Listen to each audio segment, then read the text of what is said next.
Assalamualaikum warahmatullahi wabarakatuh, Bapak Satrio dan Bapak Hendri. Waalaikumsalam warahmatullahi wabarakatuh. Waalaikumsalam warahmatullahi wabarakatuh. Selamat siang, Bapak Hendri dan Bapak Satrio. Maksud dari kami mengundang Bapak Hendri dan Satrio melakukan Zoom pada siang hari ini adalah untuk mengajak bekerja sama dalam hal mengembangkan bisnis porang yang kami jalankan saat ini. Baik, untuk saudara Bapak Cahyo dan Bapak Afrizia, bolehkah kami melihat deskripsi atau penjelasan lebih detail tentang bisnis yang Anda jalankan ini? Baik, Bapak Hendri.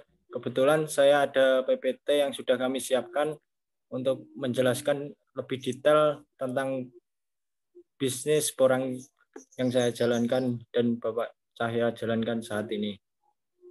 Izin untuk share screen, Bapak. Baik, silakan dijelaskan.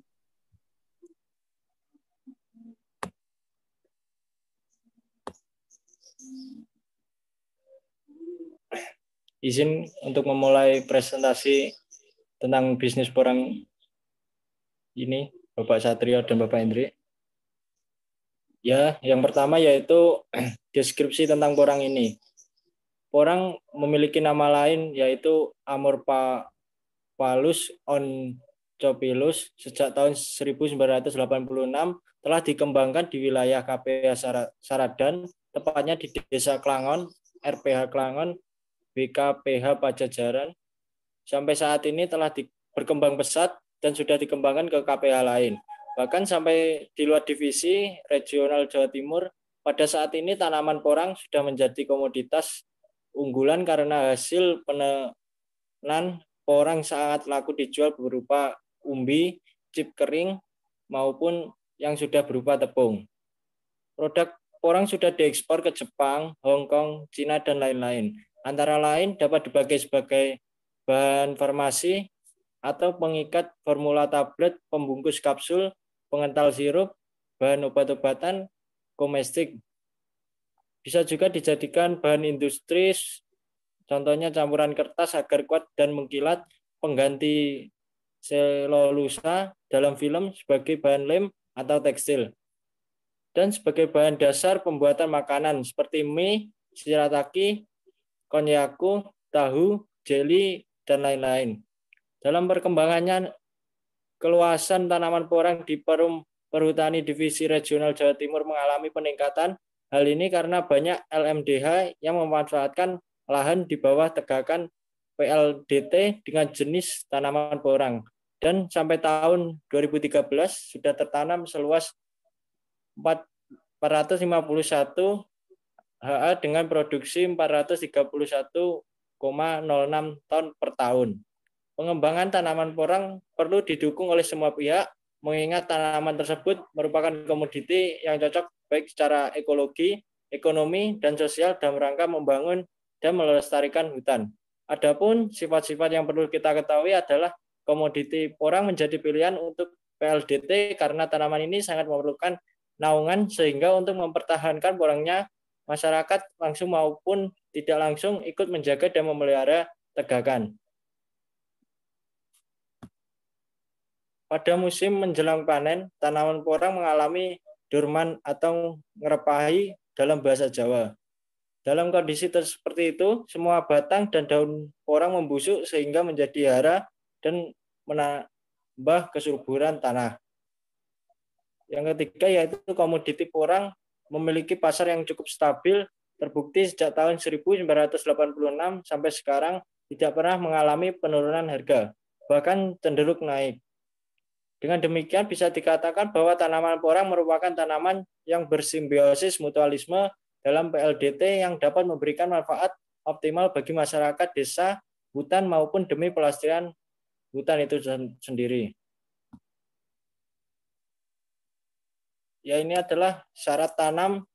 Yang pertama yaitu ketinggian 0 sampai dengan 700 dpl. Yang kedua di bawah naungan atau tegakan. Yang kedua yaitu macam atau jenis dari porang. Yang pertama iles-iles kuning atau porang, yang kedua iles-iles putih, yang ketiga walur, yang keempat suwek.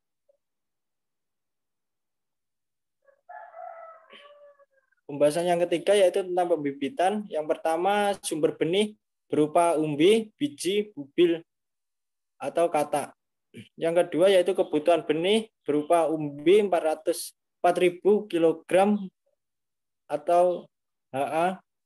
Yang kedua yaitu bubil atau kata 300 kg per HA. Yang ketiga yaitu waktu berupa bubil dan biji didapat pada musim panen bulan Mei sampai dengan Juli. Yang kedua yaitu biji dan umbi diperoleh pada musim panen bulan Mei sampai dengan Juli.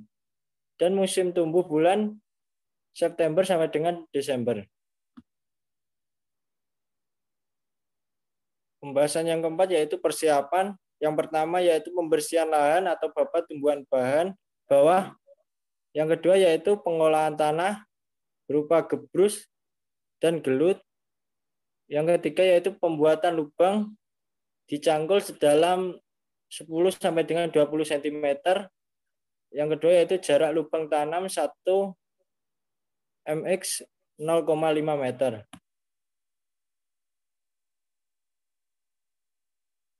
Bab kelima yaitu tentang penanaman. Yang pertama pemupukan dasar NPK sama dengan 100 kg per HA. Yang kedua yaitu TSP 200 kg per HA. Yang kedua pembuatan lubang berupa 20.000 lubang per HA diuruk tanah halus kurang lebih 5 cm. Yang ketiga yaitu waktu tanam pada musim penghujan September sampai dengan Desember. Pupuk anorganik bila diperlukan karena pupuk alami atau kandang akan lebih baik. Selanjutnya akan diteruskan oleh Bapak Cahya. Silakan. Baik Bapak Afrisya, akan saya teruskan itu cara pemeliharaan. Itu tahun kedua, itu proses pembabatan atau penyiangan dan pemupukan. NPK sekitar 100 km per hektar, TSP sekitar 200 kg per hektar. Dan tahun ketiga, penyiangan, pemupukan. Untuk pemupukan NPK menghabiskan sekitar 100 kg per hektar dan TSP 200 kg per hektar. Pupuk anorganik diperlukan karena pupuk alami kandungan akan lebih baik.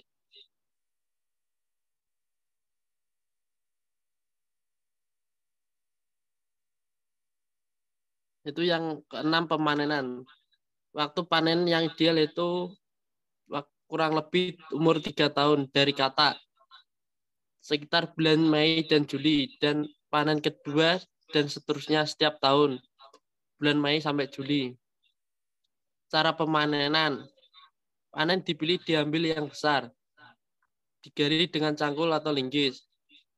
Produksi dengan pemeliharaan 20.000 kg per hektar. Tanpa pemeliharaan 8.000 kg per hektar.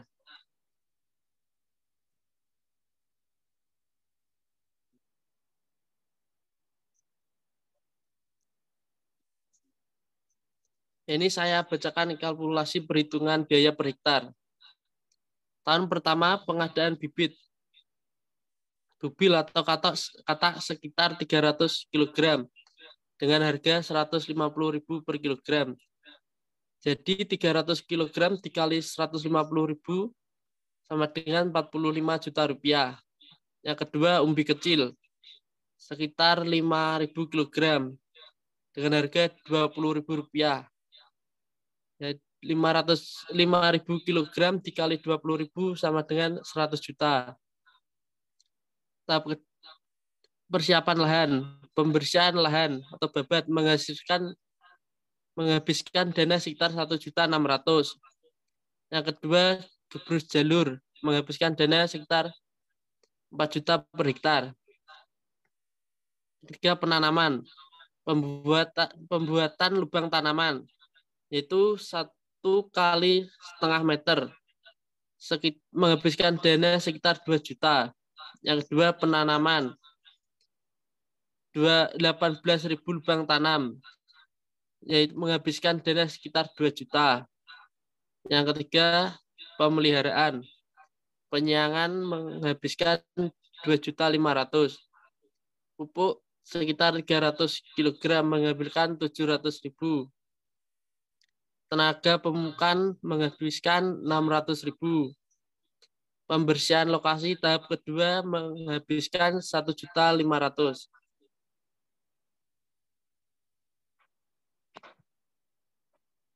Total biaya dari umbi menghabiskan sekitar 118.900.000 rupiah per hektar dalam jangka waktu 1 musim atau 1 tahun. Untuk dari kata sekitar 122.300.000 rupiah dalam jangka waktu 3 musim atau 3 tahun.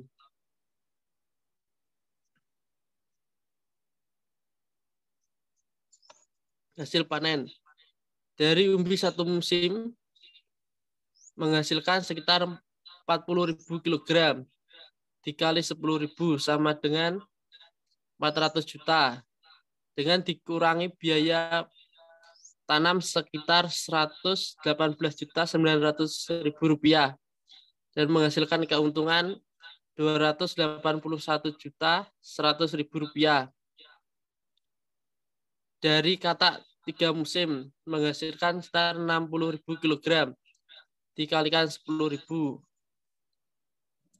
sama dengan 600 juta rupiah dan dikurangi biaya tanam sekitar 122.300.000 rupiah dan menghasilkan keuntungan 477.700.000 rupiah. Baik, terima kasih. Itu tadi detail tentang penjelasan deskripsi dari bisnis porang ini dan penjelasan tentang biaya-biaya yang dibutuhkan pada saat bisnis porang ini dijalankan. Silakan kalau ada pertanyaan dari Bapak Hendrik dan Bapak Satrio. Baik, terima kasih atas penjelasan dari Bapak Afreza dan Bapak Cahya. Di sini dari penjelasan yang sudah Bapak jelaskan tersebut, bagaimana strategi pemasaran yang akan Bapak lakukan untuk mendapatkan profit? Baik, akan saya jawab. Terima kasih atas pertanyaannya, Bapak Satrio. Strategi yang terbaik untuk mengembangkan bisnis porang ini adalah dengan memanfaatkan kekuatan dan peluangan yang ada melalui kemitraan dan kegiatan penyuluhan. Atau bisa juga melakukan strategi pemasaran ini dengan pemanfaatan media sosial untuk memasarkan bisnis porang ini. Terima kasih untuk jawabannya. Satrio?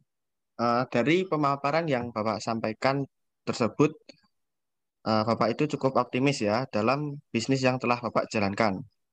Namun begini, jika kenyataannya bisnis Bapak rugi, lalu bagaimana tanggung jawab Bapak terhadap bisnis yang telah kami investasikan kepada perusahaan Bapak? Baik, untuk pertanyaan tersebut akan dijelaskan oleh Bapak Cahyo. Silakan. Baik, Bapak Satrio, saya akan menjawab pertanyaannya.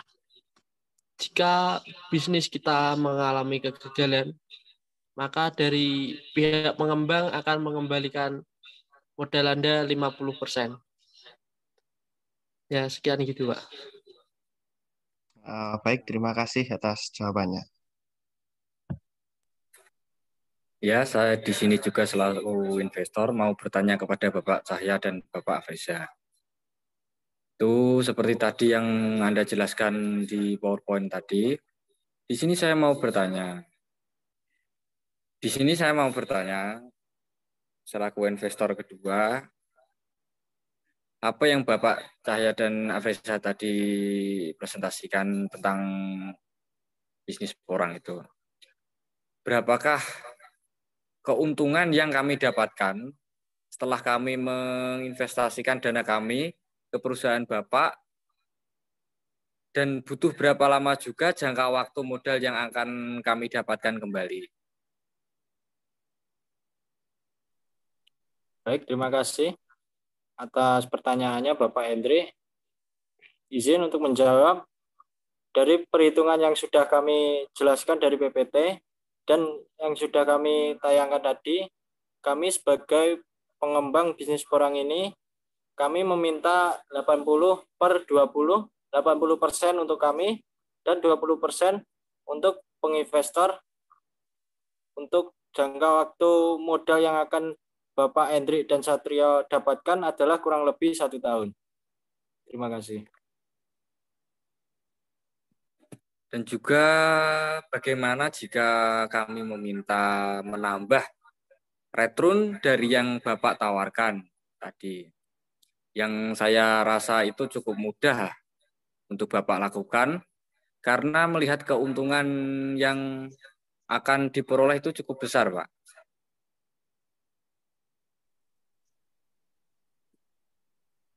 Baik, untuk Bapak Hendrik, jika Bapak Hendrik meminta atau menambah return dari kami, mungkin kami bisa menambahkan sekitar dari kami 75% dan untuk Bapak Hendrik dan Bapak Satrio 25%. Bagaimana Bapak Hendrik, apakah sudah pas? Tetapi jika kami ingin meminta kenaikan lagi, presentasi yang Anda tawarkan tadi, apakah Anda bisa menaikkan 0,5% atau beberapa yang ada seperti itu? Untuk itu kami butuh persetujuan dari rekan saya yaitu Bapak Cahya. Bagaimana? Apakah Bapak Cahya setuju? Ya, begini saja. Dari yang saya lihat, saya tambahi sekitar 5% gitu. Gimana Pak Apres ya?